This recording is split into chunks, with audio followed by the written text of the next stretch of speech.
హెబ్రీయులకు రాసిన పత్రిక మొదటి అధ్యాయము మొదటి 4 వచనాలు ప్రాముఖ్యంగా మొదటి వచనమే చదువుదాం. ఇందువలన పరలోక సంబంధమైన పిలుపులో పాలు పొందిన పరిశుద్ధ సహోదరులారా, మనం ఒప్పుకొనిన దానికి అపోస్తలుడును ప్రధాన యాజకునైన యేసు మీద లక్ష్యముంచుడి. ప్రభు సహాయం కొరకు ప్రార్థన చేసుకుందాం.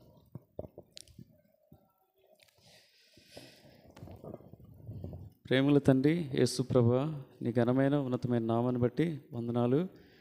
ఈ సమయంలో చదువుకున్న లేఖన భాగాన్ని మీ చేతిలో పెడుతుండగా దీవించి ఆశీర్వదించి విరిచి మాకు వడ్డించండి. నిష్ప్రయోజకునైన దాసుని దయతో కరుణించి కృప చూపి మీ ఆత్మ సహాయాన్ని అనుగ్రహిస్తున్నామని, వాక్యం ద్వారా మాతో మాట్లాడుతున్నామని యేసు ప్రభు నామమునే వేడుచున్నాం తండ్రి, ఆమేన్.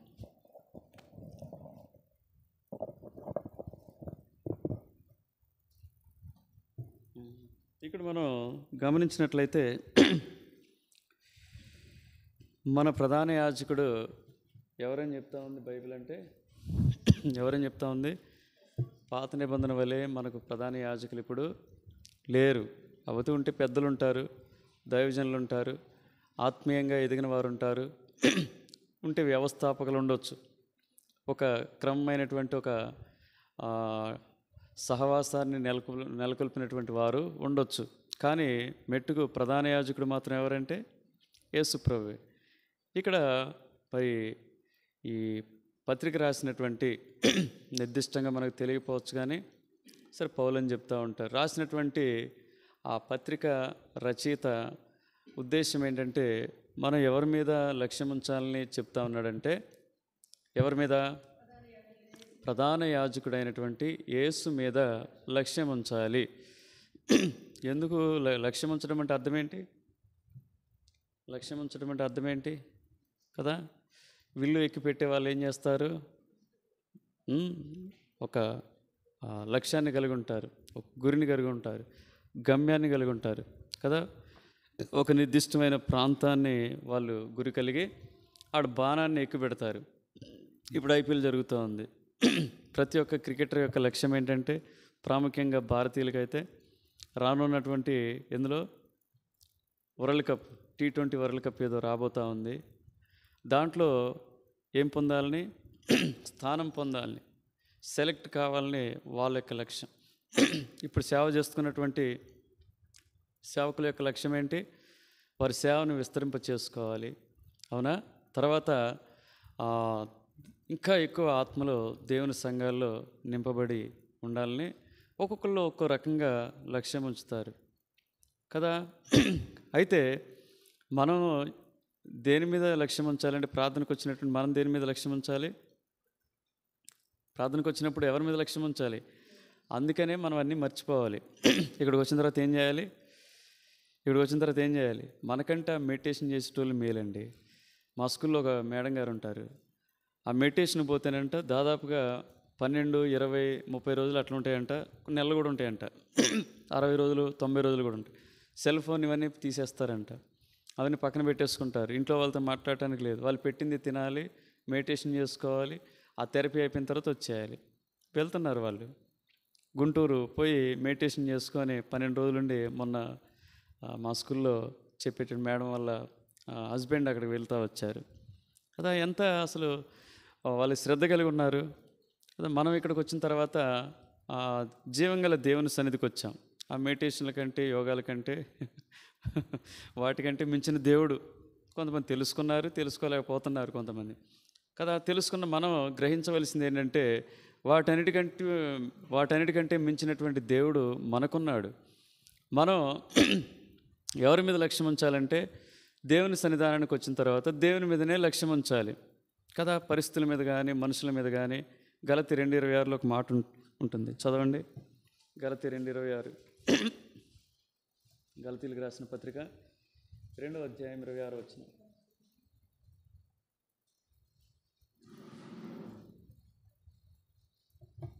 ఆరో వచ్చినవే 26 లేదు కదా. చెప్ ఆ, ఆ.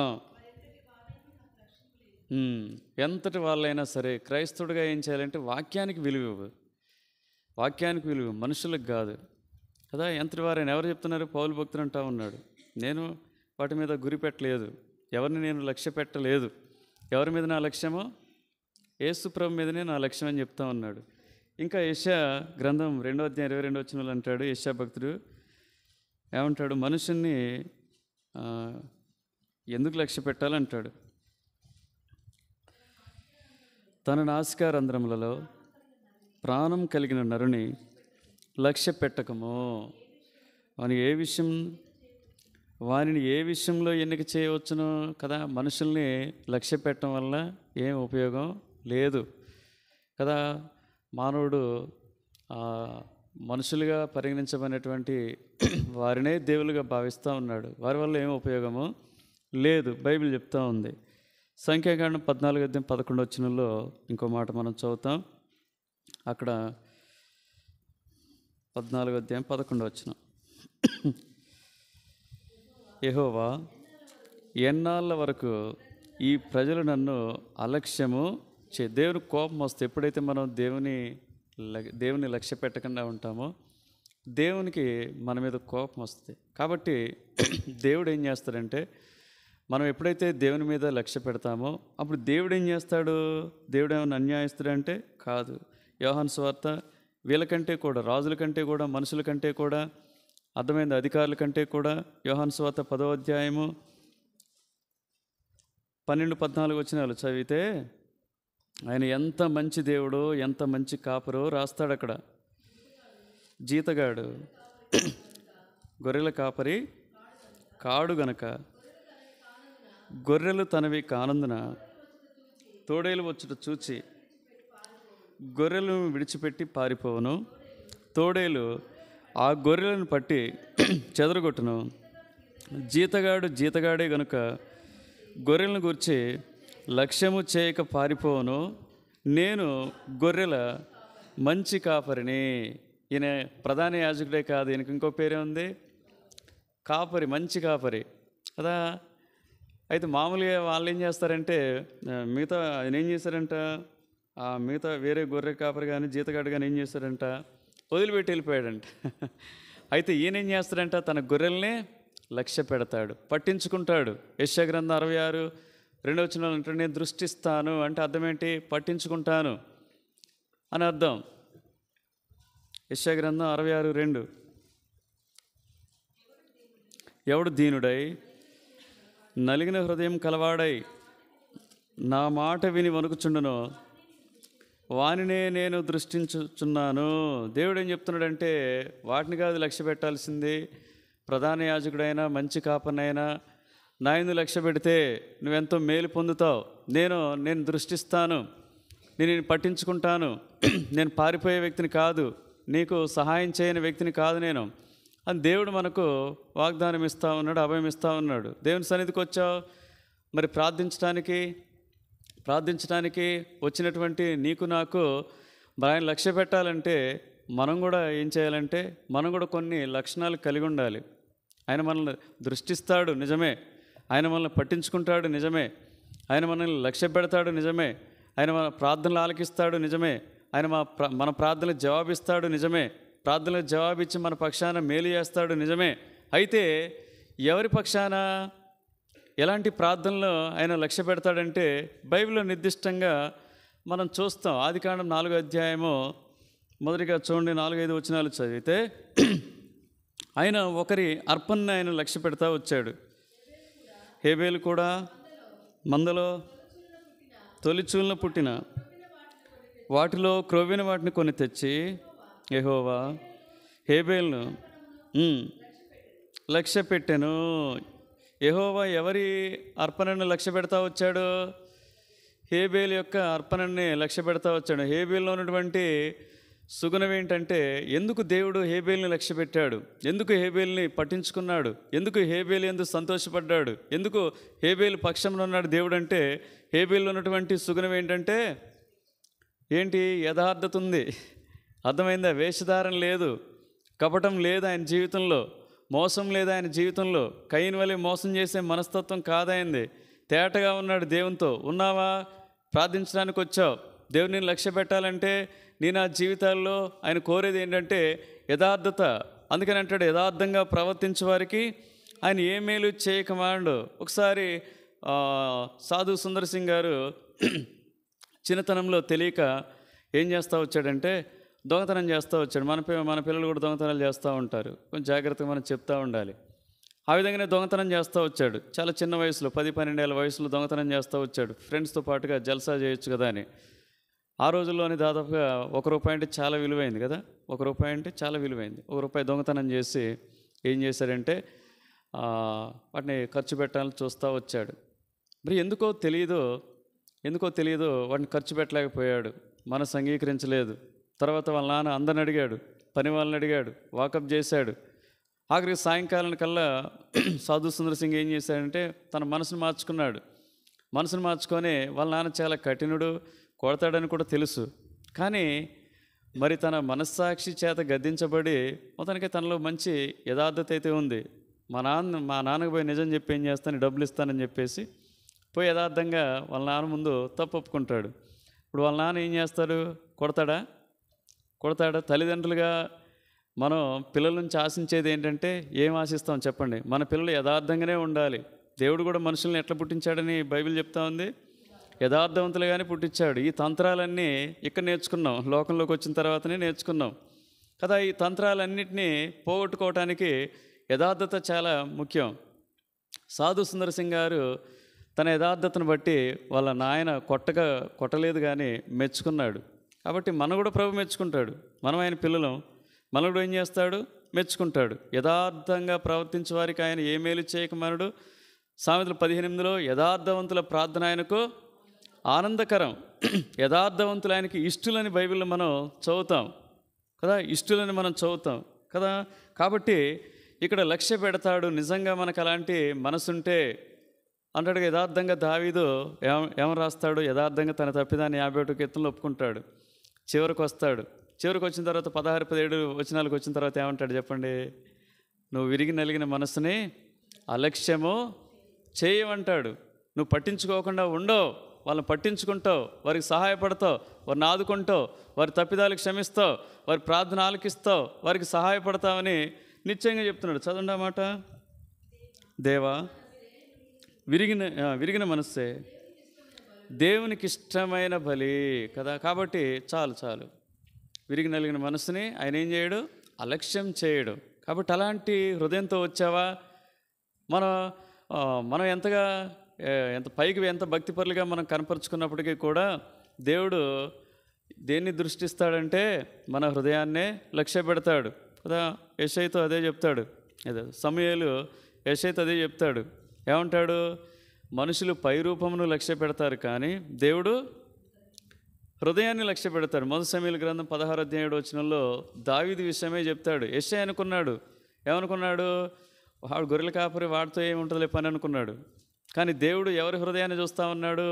యథార్థంగా ఉన్నటువంటి, తేటగా ఉన్నటువంటి, నీతిగా ఉన్నటువంటి, పవిత్రంగా ఉన్నటువంటి కదా దేవుడు దావీదు హృదయాన్ని చూడగలుగుతూ వచ్చాడు. కాబట్టి ప్రార్థించడానికి వచ్చినటువంటి నీవు నేను ఇలాంటి యథార్థత కలిగి ఉన్నప్పుడు ఆయన నిశ్చయంగా నన్ను లక్ష్య పెడతాడు, సహాయపడతాడు. రెండవదిగా నిర్గమాకాండం 2:25 ఎవరిని దేవుడు లక్ష్య పెడతాడంటే 2:25 దేవుడు ఇశ్రాయేలీయులను చూచెను, దేవుడు వారి యందు లక్ష్యముంచెను. ఎవరు వీళ్ళు? బాధలకు గురవుతూ ఉన్నారు, దాస్యత్వంలో ఉన్నారు, బంధకాల్లో ఉన్నారు కదా. నువ్వు ఎలాంటి బంధకాలతో వచ్చి ఆయనకు మొరపెట్టినా, బాధ పెట్టినా కదా. చాలామంది వీటి కొరకు యథార్థంగా ఎవరు? ప్రభువా, నేను ఈ బంధకాల్లో ఉన్నాను, అబద్ధాల్లో ఉన్నాను, సినిమాల్లో ఉన్నాను, లేకపోతే ఈ బూతుల్లో ఉన్నాను, లేకపోతే కోపంతో ఉన్నాను, గర్వంతో ఉన్నాను. ఎవరు ప్రభు దగ్గరకు చెప్పుకోవట్లేదండి. ప్రభువా, నన్ను దృష్టించు, నన్ను లక్ష్యపెట్టు, నా ప్రార్థన ఆలకించు, ఇవే అంటారు. ఎప్పుడు ప్రార్థనలో ఎప్పుడు కూడా ప్రభువుని నీకు ఏమి లేవా నీ జీవితంలో? ఏమి లేవా? ఏ బంధకాలు లేవా నీ జీవితంలో చెప్పు. ఎన్నో బంధకాలు ఉన్నాయి కదా, వీళ్ళు బంధకాల్లో ఉన్నారు, దాస్యత్వంలో ఉన్నారు కదా. వీళ్ళు ఏం చేస్తున్నారు? ఆ బంధకాలను బట్టి వాళ్ళు ఏం చేస్తున్నారు? బాధపడతా ఉన్నారు. నువ్వు బాధపడకుండా ఇక్కడికి వచ్చి మొరపెట్టడం వల్ల నీ ప్రార్థన మీద ఆయన ఏం చేయడు? నీ బంధకాలను బట్టి, అర్థమైందా, నీ ఆటంకాలను బట్టి నువ్వు ప్రభువుకు ఏమంటావు? ప్రభువుకు నీకు అవి ఎలా ఉన్నాయంటే, అవి ఎలా ఉన్నాయి? అడ్డంగా ఉన్నాయి, అవి ఆటంకంగా ఉన్నవి. అవి ఏమిటో నీకు తెలుసు. ఒకని అంతరంగం గురించి ఒకనికే తెలుసు. కాబట్టి నీకు తెలుసు. కాబట్టి బాధపడుతున్నట్లయితే వాటి కొరకు, వాటి నుంచి నువ్వు బయటికి రావాలని ఇష్టపడుతున్నట్లయితే కదా, ప్రభు ఏం చేస్తాడంట? ఏం వాళ్ళని లక్ష్య పెట్టలేదా? వాళ్ళు చూశాడంట. పైన 23-24 భయంకరమైన బంధకాల్లో ఉంటే వాళ్ళని చూశాడు. తన సేవకుడైన తర్వాత అధ్యాయంలో మోషేని పంపిస్తాడు. మోషే ద్వారా 14వ అధ్యాయానికి వచ్చేసరికి వారికి అద్భుతమైన విమోచన దొరుకుతుంది. 15వ అధ్యాయానికి వచ్చేసరికి అద్భుతమైనటువంటి పాట రాస్తారు వాళ్ళు, పాట పాడతారు. కాబట్టి ఇక్కడికి వచ్చావు నీవు నేను కూడా. మన బంధకాలు ఏవైతే ఉన్నాయో ప్రభువుకి ఆటంకంగా, ప్రభు పనికి ఆటంకంగా, ప్రభు ఇంటికి రాకుండా ఆటంకపరిచేవి, ప్రార్థించకుండా ఆటంకపరిచేవి, నీ జీవితాన్ని ఆత్మీయంగా ఎదగకుండా చేసేవి ఏ బంధకాలు ఉన్నాయో వాటిని ఏం చేయి? హృదయపూర్వకంగా వాటి పట్ల నువ్వు పశ్చాత్తాప భావంతో నువ్వు ప్రభువుకు చెప్పి వాటి నుంచి విడుదల పొందాలని ఆశించినట్లయితే ప్రభు ఏం చేస్తాడంటే ఆయన నీ మీద లక్ష్యం ఉంచుతాడు. లక్ష్యం ఉంచి నిన్నేం చేస్తాడు? విడిపిస్తాడు, ఆదుకుంటాడు. విడిపించిన వాళ్ళు ఎట్టుంటారు? యెషయా గ్రంథం 35:10లో నిజంగా వాళ్ళు సంతోషం గలవారై ఉంటారు. వారి తల మీద ఏముంటుందంట? నిత్యానందం ఉంటుంది. చదవండి యెషయా 35:10. యెహోవా విమోచించిన వారు పాటలు పాడచ్చు, తిరిగి సియోనుకు వచ్చెదరు, వారి తలల మీద నిత్యానందముండును. ఇలాంటి ఆనందం కావాలా నీకు? ఇలాంటి ఆనందం నీ కుటుంబ సభ్యుల నుంచి కోరుతున్నావా? ఇలాంటి ఆనందం ఇతరుల నుంచి కోరుతున్నావా? ఇలాంటి ఆనందం బంధకాల్లో ఉన్నటువంటి త్రాగుడు, వ్యసనాలు, బూతులు, చెడుతనం, అసభ్యత, మోసం, లంచగొండితనం, రకరకాల పాపాల్లో ఉన్నటువంటి వారి యొక్క విడుదలను నిజంగా కోరినట్లయితే నీ ప్రార్థన బట్టి వారికి దేవుడు మేలు చేస్తాడు. వారు కూడా ఏం చేస్తారు? సంతోషిస్తారు. వాళ్ళు కూడా సంతోషిస్తారు. కాబట్టి దేవుడు మొదటిగా యథార్థవంతుల ప్రార్థన మీద ఏం చేస్తాడు? లక్ష్యం ఉంచుతాడు. రెండోదిగానే ఎవరి మీద అంటే, ఎవరైతే తమ పాపపు స్థితిని గుర్తెరిగి దాని నుంచి బయటపడాలని ఇష్టపడతారో, దాన్ని బట్టి బాధపడతా ఉంటారో, దాన్ని వదిలించుకోవాలని ఇష్టపడతా ఉంటారో, లేకపోతే ఇతరులు ఉన్నటువంటి బంధకాల నుంచి కూడా వాళ్ళు విడుదల పొందాలని, ఈయన పొందాలని, వారు పొందాలని హృదయపూర్వకంగా కోరతారో వారిని ఆయన ఏం చేస్తారంటే దృష్టిస్తాడు. ఆనాడు ఇజ్రాయేల్ ప్రజలకు చేసినటువంటి గొప్ప కార్యాలు నీ నా జీవితాల్లో కూడా ఆయన చేయగలడు. ఆయన అన్నాడు, ఇర్మీయా గ్రంథం 32:17 అంటాడు కదా, యెహోవాకు అసాధ్యమైనది ఏదైనా కలదా? ఇంతకంటే గొప్ప వాగ్దానం ఏం కావాలి? సంఘానికి ఇచ్చాడు వాగ్దానం. సంఘం ఎదుట పాతాళలోక ద్వారంలో నిలువునారు. సంఘం భూమి మీద దేని బంధిస్తుందో అది పరలోకమందు బంధించబడుతుంది. సంఘం భూమి మీద దేని విప్పుతుందో అది పరలోకమందు విప్పబడుతుందని దేవుడు సంఘానికి ఇచ్చినటువంటి అతి ప్రాముఖ్యమైన వాగ్దానం నీకు నాకు ఉన్నదే. కాబట్టి సంఘంతో కలిసి పోరాడు. మూడవదిగా ఆయన ఎవరిని దృష్టిస్తాడంటే కీర్తనలు 138:6 ఎవరిని ఆయన లక్ష్య పెడతాడంటే, యెహోవా మహోన్నతుడైనను ఆయన దీనులను లక్ష్య పెట్టును, ఆయన దూరము నుండి గర్విష్ఠులను బాగుగా ఎరుగును. దేవుని ప్రార్థించడానికి వచ్చావు అనేక పర్యాయాలు. ఏమంటావు? మన ఆలోచన ఏంటి? ఎట్లా వస్తుంది తెలుసా? ఇవాళ నేను ప్రార్థన చేయాలి, నా ప్రార్థన దేవుడు ఖచ్చితంగా వినాలి. మంచిదే, ఈ ఆలోచన మంచిదే. అయితే దేవుడు మనల్ని ఆశించేది ఏంటంటే, ఎలా ఉంది ఆత్మీయ జీవితం? నిజంగా మనం దీనత్వాన్ని యేసు ప్రభు అనేక పర్యాయాల్లో ఎలా ప్రార్థించాడు చెప్పండి. ఒక్కోసారి ఆయన దేవుణ్ణి ఏం చేస్తూ వచ్చాడంటే ఒక అధికారంతో కూడా ప్రార్థించాడు, కాదని మనం చెప్పడం లేదు. కానీ ఎక్కడ గమనించినా సరే తను తగ్గించుకొని దీనునిగా ఏం చేస్తూ వచ్చాడంటే తండ్రి వైపు చూస్తూ వచ్చాడు. తండ్రి ఏం చేస్తూ వచ్చాడు? యోహాను సువార్త గొప్ప రుజువు. యేసు ప్రభు సాక్ష్యం చెప్తాడు. ఏం సాక్ష్యం? 11వ అధ్యాయంలో, నువ్వు ఎల్లప్పుడూ నా మనవి ఆలకించున్నావని నేను ఎరుగుదును అంటాడు. ఏంటండి ఎంత అద్భుతమైనటువంటి మాట అది! ఎల్లప్పుడూ ఆయన విన్నాడు. ఎందుకు విన్నాడు చెప్పండి? ఎంత తగ్గింపు, ఎంత దీనత్వం తన జీవితంలో కదా. ఎట్లా ఉన్నాడంట? తాను శరీరధారిగా ఉన్న దినాల్లో హెబ్రీలకు రాస్తుంటాడు, కన్నీటితోనూ రోదనతోనూ ఏం చేస్తూ వచ్చాడు? విజ్ఞాపనలు ఆయన చేస్తూ వచ్చాడు. అందుకని ఆయన విజ్ఞాపనలో ఏమయ్యా? అంగీకరించబడతా వచ్చాయి. మనం అవిధేయులుగా ఉంటాం. అనేక కోణాల్లో మనం ప్రభువుకు లోబరుచుకోం. అనేక విషయాల్లో మనం ప్రభు యొక్క మాటల్ని, ప్రభు యొక్క వాక్యాన్ని ఏం చేస్తూ ఉంటాం? పెడచెవిన పెడతాం, తృణీకరిస్తాం, ధిక్కరిస్తూ ఉంటాం. వచ్చి ఇక్కడికి వచ్చి ఏం చేస్తూ ఉంటాం? ప్రార్థన చేస్తూ ఉంటాం. అది కాదు దీనత్వం అనేది.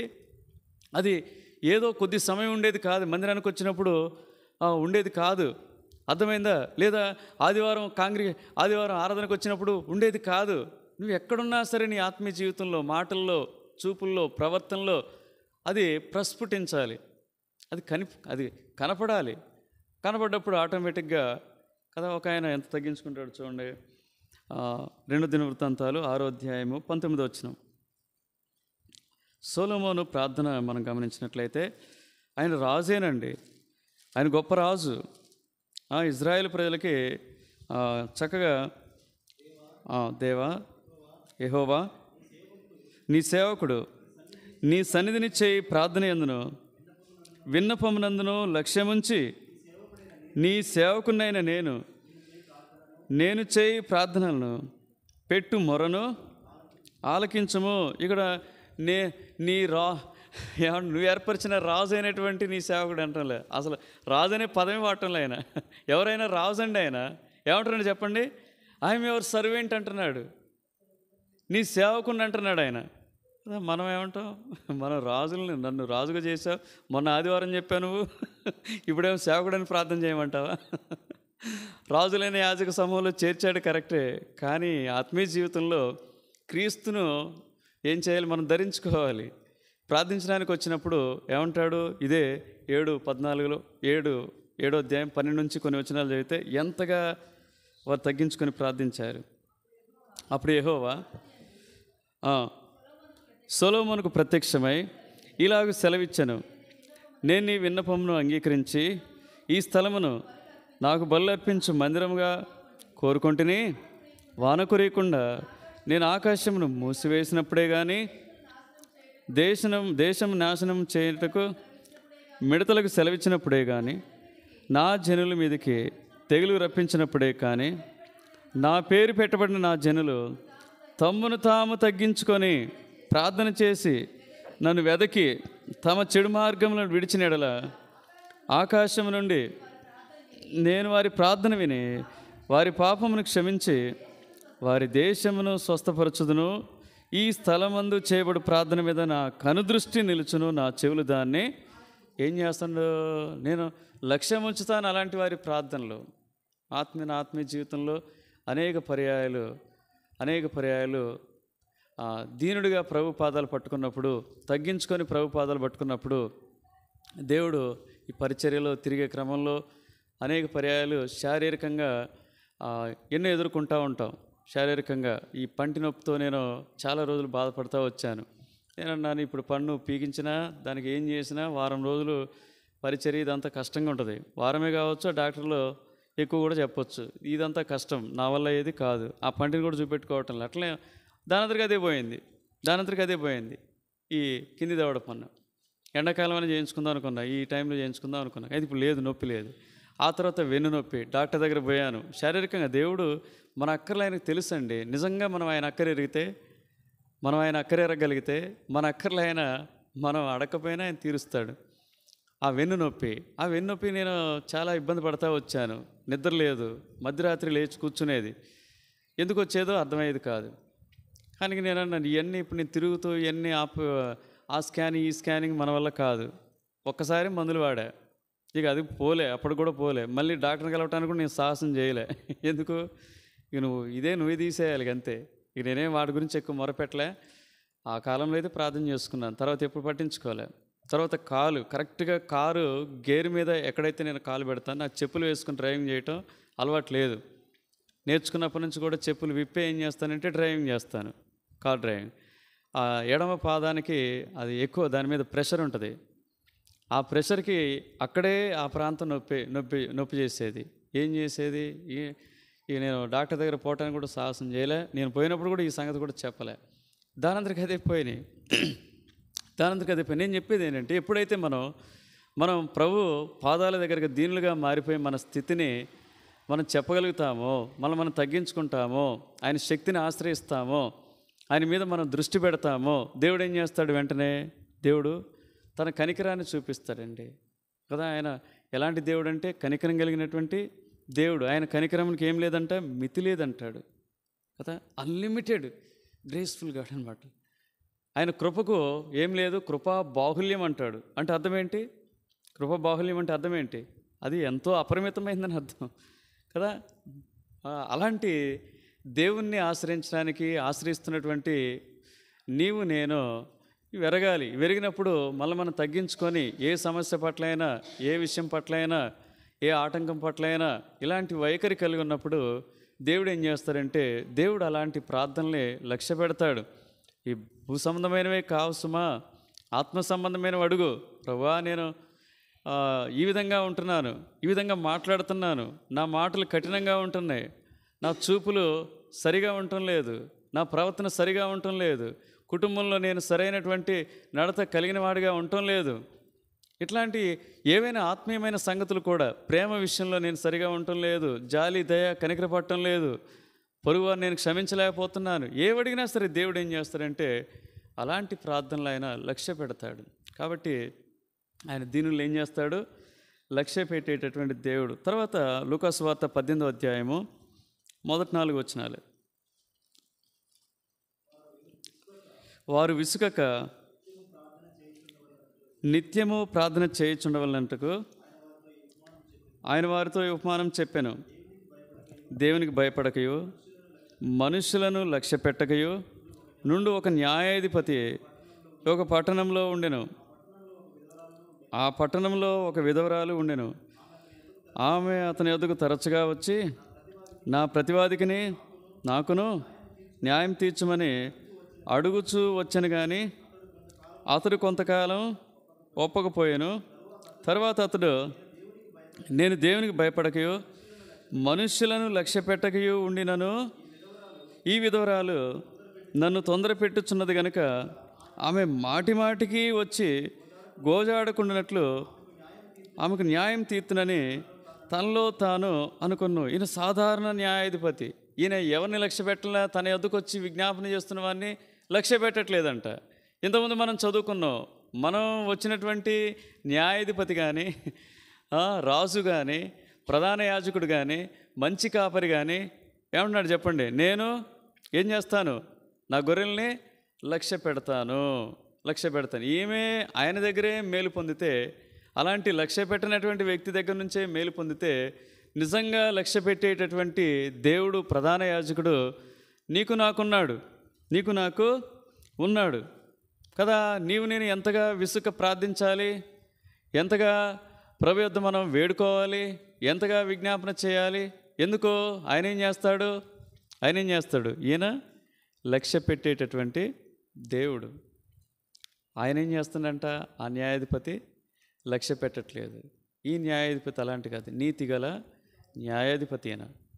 నిజంగా ఆయన ఎద్దుకు వచ్చిన వారు నేనేం చేయను? త్రోసివేయను.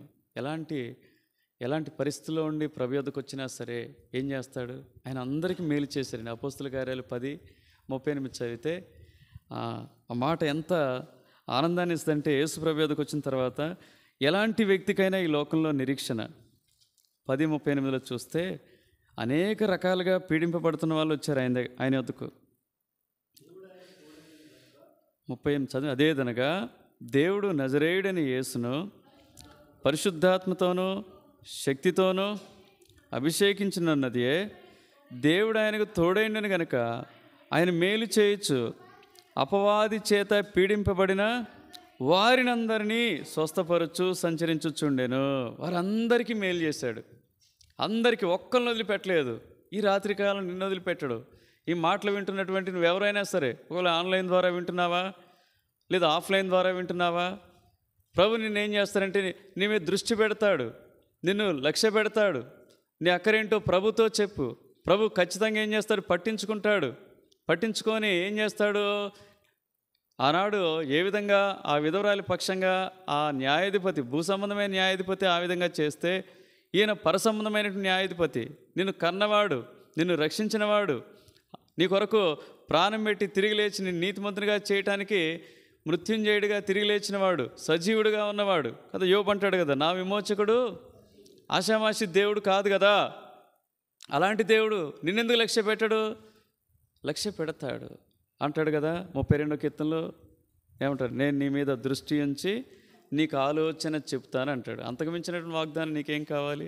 దృష్టి పెడతాడంటానికి 32వ కీర్తన 8వ వచనం. నీకు ఉపదేశం చేసేదను, నీవు నడవలసిన మార్గము నీకు బోధించదను, నీ మీద దృష్టి ఉంచి చాలు. నీకేం కావాలి అడుగు. నీ మీద ఆయన ఏం పెడతాడంటే దృష్టి పెడతాడు, లక్ష్య పెడతాడు, నిన్ను పట్టించుకుంటాడు, నిన్ను ఆదుకుంటాడు. చివరిగా 1 పేతురు 5వ అధ్యాయం 7వ వచనం. మీరన్నీ జ్ఞాపకం ఉంచుకొని ప్రార్థించాలి. మొట్టమొదటిగా ఏంటి? ఆయన ఎవరిని దృష్టి పెడతాడు? యథార్థవంతుల్ని. రెండవది బాధల్లో ఉండి బంధకాల్లో ఉన్న వారిని ఏం చేస్తాడు ఆయన? వారు నిజంగా మొరపెడితే లక్ష్య పెడతాడు. మూడవది దీనిలో ఆయన లక్ష్య పెడతాడు, తమ జీవితాల్లో ప్రభుని చూపించాలి. ఆ తర్వాత 4వది విసుగకుండా ఎవరైతే ప్రభుని అడుగుతూ ఉంటారో వారిని ఏం చేస్తాడైనా? లక్ష్య పెడతాడు. మనం విసుగకుండా ప్రార్థించాలి. 5వది 1 పేతురు 5:7, ఆయన మిమ్మును గూర్చి చింతించున్నాడు గనక మీ చింత యావత్తు ఆయన మీద వేయుడి. అక్కడ చింతకు ఫుట్నోట్ రాస్తా వచ్చాడు. ఏం రాస్తా వచ్చాడు? లక్ష్యము చేయుచున్నాడు అన్నాడు. అంటే నువ్వు పట్టించుకుంటానని అభయం ఇస్తామన్నాడు. మిమ్మల్ని గురించి ఆయన కదా యెషయా 63:9 అంటాడు, వారి యావత్ బాధలో ఆయన బాధ నొందెను. కాబట్టి నేను పట్టించుకొని దేవుడు ఉన్నాడు అనుకుంటున్నావా? లేదు. పట్టించుకునే దేవుడైనా ఖచ్చితంగా ఏం చేస్తాడంటే నీ మొరాలకిస్తాడు, నీకు జవాబిస్తాడు, నీకు మేలు చేస్తాడు, అర్థమైంది, నీ కార్యాన్ని సఫలం చేస్తాడు. ఆ తర్వాత ఏం చేస్తాడు? నీ పట్ల ఆయన కనికరపడి కృపనిచ్చి నిన్ను ఆదుకుంటాడు, నిశ్చయంగా ఆదుకుంటాడు. భగత్ సింగ్ గారు తన చింత యావత్తు ఎవరి మీద వేసేదంటే దేవుని మీద వేసేది. ఒకసారి మీటింగ్స్ అయిపోయినాయి మద్రాసులో. మీటింగ్స్ అయిపోయిన తర్వాత అన్నీ లెక్కలు చూసుకున్నారు. ఒక బిల్లు చెల్లించలేకపోతా ఉన్నారు. ఎంత బిల్లు అంటే 680 రూపాయలు. ఎంత బిల్లు? 680 రూపాయలు బిల్లు చెల్లించలేకపోతా ఉన్నారు కదా. ఈనాటి సేవకులు అయితే ఏం చేస్తారు? బహిరంగంగా సిగ్గు లేకుండా ప్రకటన చేస్తారు, మేము ఇంత భారభరితమైన పరిచర్య చేస్తున్నాం, ఇక్కడ ఒక క్యూఆర్ కోడ్ పెట్టాం, ఇక్కడ ఫోన్ నెంబర్లు పెట్టాం, ఇక్కడ అకౌంట్ నెంబర్లు పెట్టాం, మీ డబ్బులని పంపండి, మేము సేవ చేస్తాం అంటారు. దుర్మార్గులు, దుష్టులు కదా. అట్లాంటి పనులు భగత్ సింగ్ గారు చేయరు. దేవుడు ఆయన ఏర్పరచుకున్నాడంటే మిగతావన్నీ కూడా ప్రొవైడ్ చేస్తాడు, అంతే కదా. ఇప్పుడు నన్ను దేవుడికి నడిపించాడు. నేను ఇప్పుడు చెప్తాను, నేను దేవుని మహిమ కొరకే, దేవుడే సాక్షి. ఎప్పుడు మేము దేహి అని ఎవరిని అడగలే. అన్నీ ఒక్కొక్కటి. ఇక్కడేం లేదు, పరదాలు ఉండేవి, ఇప్పుడేమొచ్చినాయి? గోడలు వచ్చినాయి. కుర్చీలు లేవని కుర్చీలు లేవు, ఇప్పుడేమొచ్చినాయి? కుర్చీలు వచ్చినాయి. ఎడ కూర్చున్నాం మనం? ఏమేసుకున్నాం? బరకాలు వేసుకుని కూర్చున్నాం. ఇప్పుడేమొచ్చినాయి? చాపలు వచ్చినాయి. ఏమన్నది? ఇదిగో ఫస్ట్ మాకు చిన్న హ్యాండ్ మైక్ ఉండేది, తర్వాత బై గాడ్స్ గ్రేస్ వీళ్ళు ఒకటి పెద్ద పట్టుకొచ్చారు. వాళ్ళు ఏ పర్పస్లో కొనుక్కున్నారు కానీ అద్భుతంగా అది వాడబడ్డది. ఆ తర్వాత ఇప్పుడు 50,000 పెట్టి ఒక మ్యూజిక్. ఒకప్పుడు ఆన్లైన్ అంటే మనకు తెలియదు. ఇప్పుడు వాక్యం ఇట్లా, దేవుని కృప కాదు ఇది? ఇవ్వట్లేదా దేవుడు అన్యాయస్తుడా? చెప్పండి. కాదే మరి ఎందుకు అడుక్కోవటం? మీ చింత యావత్తు కదా. మీ చింత యావత్తు ఎవరి మీద ఏమన్నాడు? 680 రూపాయల గురించి వస్తే అక్కడ అన్నారంట, అయ్యా మరి ఏం చేద్దామన్నారంట పెద్దలు. ఆ మొత్తం అకౌంట్ చూసి ఆయన ఏం చేద్దామన్నారంట. ఏం చేద్దామేంటి? ప్రార్థన చేద్దాం. ఇప్పటివరకు మనకు సహాయపడింది ఎవరు? దేవుడే. ఈ సహాయం కూడా, ఈ బిల్లు కూడా ఎవరిని కట్టమని చెబుదాం? ఆయన్నే కట్టమని చెబుదాం అని మోకరించి ప్రార్థన చేస్తూ వచ్చారంట. మోకరించి ప్రార్థన చేస్తూ వస్తే మరుసటి రోజు వీళ్ళకి ఎంత కావాలి? 680 రూపాయలే. మరుసటి రోజు ఒక మనీ ఆర్డర్ వచ్చిందంట. ఎక్కడి నుండి వచ్చిందో మరి ఎవరు పంపించారో మనకైతే తెలియదు, కానీ వచ్చిందని ఆ పుస్తకం నేను చదువుతూ వచ్చాను, సాక్ష్యం వింటూ వచ్చాను. అయితే ఆ కవర్ తెరిచి చూడగా ఎంత ఉన్నాయంట? 680 రూపాయలు ఉన్నాయంట. అక్కడ ఉన్న వాళ్ళు సంఘ పెద్దలు కానీ ప్రార్థిద్దాం, దేవుని మీద ఆధారపడదాం అన్నప్పుడు ఎవరైతే మనసులో నవ్వుకున్నారో, మనసులో హేళన చేసుకుని ఉంటారో, అవిశ్వాసంతో ఇది జరుగునా అని సందేహించారో వాళ్ళంతా ఆశ్చర్యపోయి ఉన్న పరిస్థితుల్లో ఒక వ్యక్తి అన్నాడంట, అయ్యా మరి 680 ఎందుకయ్యా, కొంచెం ఎక్కువ కావాలని మీరు ప్రార్థన చేయొచ్చు కదా అంటే, అప్పుడు భక్సింగ్ గారు ఇచ్చినటువంటి జవాబు అద్భుతమైనది. అయ్యా మనకు కావలసినప్పుడల్లా ఇస్తూ ఉంటే దేవుడు, అంటే మన ద్రవ్యాన్ని దేవుడే మోస్తూ ఉన్నప్పుడు ఆయనకు మించినటువంటి ఇంకెవరున్నారు చెప్పండి? బ్యాంక్ ఉందా చెప్పండి? మనకు కావలసినప్పుడల్లా ద్రవ్యం ఇస్తున్నప్పుడు ఆయన్నే మోయనివ్వండి మన ద్రవ్యాన్ని. మనకు కావలసినప్పుడల్లా ఏం చేయొచ్చు? అడగొచ్చు, ఆయన ఇస్తాడు కదా. అదే అంటాడు కీర్తన 55:22 అంటాడు కదా, ఏమంటాడు? నీ భారము యెహోవా మీద మోపుము, ఆయనే నీ కార్యమును సఫలపరచును. సామెతలు 16:3 ఏమంటాడు అక్కడ? నీ పనుల భారము యెహోవా మీద ఉంచుము. ఏమంటాడు ఇక తర్వాత? నీ ఉద్దేశములు సఫలమగును కదా. ఇంతకు మించిన వాగ్దానాలు ఇవన్నీ లేవా నీకు? ఈనాడు కూడా వీటిని భారమే వేయవే. ఆయన మీద భారం వేయరండి. ఎప్పటికీ మనుషుల వైపు, పరిస్థితుల వైపు ఎవరైనా చేస్తారా అని. ఇవే కానీ నిజంగా ఇలాంటి సాక్ష్యాలు ఎక్కడ సంఘాల్లో లేవు. ఇలాంటి సాక్ష్యాలు ఎక్కడ చెప్పేటోళ్ళు కూడా లేరు. సాక్ష్యాలంటే మళ్ళీ యూట్యూబ్లో వెతికేరు, ఆయన దొంగ సాక్ష్యాలే. ఆయన కొంతమంది రక్షణ సాక్ష్యాలు మంచివే కానీ మిగతా చెప్తుంటారు, వ్యాధులు పోయినాయి, బాధలు పోయినాయి చెప్తుంటారు. నిజంగా వాళ్ళకి బుర్ర లేదనే నేను చెప్తాను. అవే సాక్ష్యాలు. పాపం నుంచి నేను ఎట్లా విడిపించిండు దేవుడు. అది నువ్వు పరిస్థితుల్లో ఉండగా నువ్వు ఎట్లా ప్రభు మీద ఆధారపడ్డావు, కఠినమైన పరిస్థితుల్లో ఉండగా ఎలా నీకు మేలు చేసి, ఇవి కదా చెప్పాల్సింది ప్రజలకి. ఏవో చెప్తూ ఉంటారు, ఆ విధంగా కాదు. ప్రభు మీద నువ్వు యథార్థంగా ఆధారపడితే ఇగో ఇట్టి సాక్ష్యాలు చెప్పగలుగుతావు, ఇట్టి సాక్ష్యాలు చెప్పగలుగుతావు. కాబట్టి ఆయన యథార్థవంతుల్ని లక్ష్య పెడతాడు. తర్వాత బాధపడే వారి మీద లక్ష్యం ఉంచుతాడు. దీనులను లక్ష్య పెడతాడు. విసుక్కుండా ప్రార్థించేవారిని లక్ష్య పెడతాడు. చింత ఆయన మీద వేసే వారిని లక్ష్య పెడతాడు. గుర్తుపెట్టుకో, ఆయన మీద వేయని చింత ఆయన నేనేం చేస్తాడంటే పట్టించుకుంటాడు. ఆ చింత నుంచి నిన్ను విడిపిస్తాడు. దేవుడి మాటలు తీయించు.